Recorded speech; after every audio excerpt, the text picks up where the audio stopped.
अमरनाथ यात्रा का धार्मिक और पौराणिक महत्व अत्यंत महान है।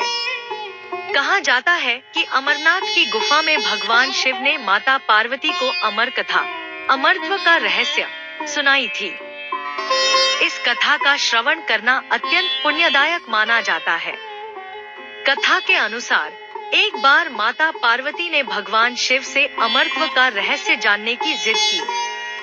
पार्वती की जिद के आगे भगवान शिव को झुकना पड़ा।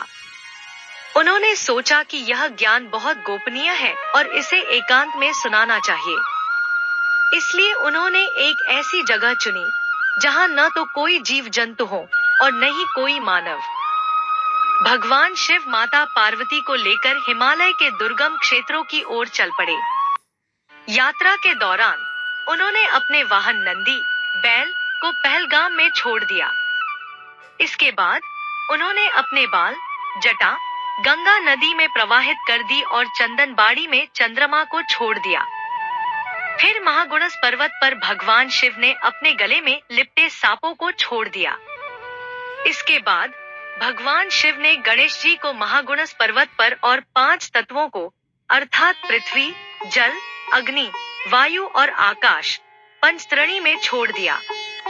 अंत में उन्होंने माता पार्वती के साथ अमरनाथ की पवित्र गुफा में प्रवेश किया। गुफा के भीतर भगवान शिव ने माता पार्वती को अमर कथा सुनाना शुरू किया।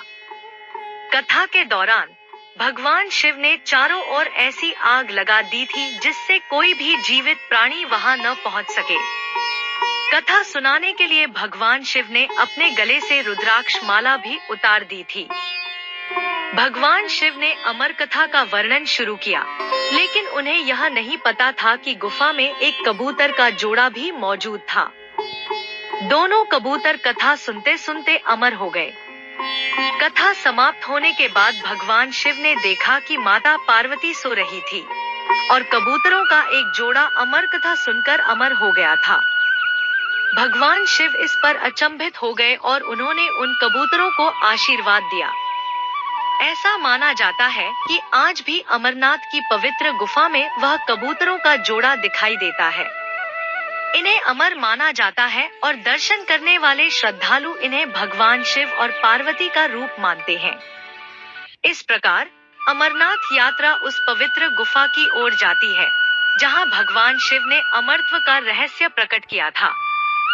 इस यात्रा को करने से भक्तों को शिव कृपा प्राप्त होती है और वे जीवन में सुख, समृद्धि और मोक्ष का अनुभव करते हैं। सावन के महीने में हजारों श्रद्धालु अमरनाथ यात्रा पर जाते हैं ताकि भगवान शिव के अमरत्व का आशीर्वाद प्राप्त कर सकें।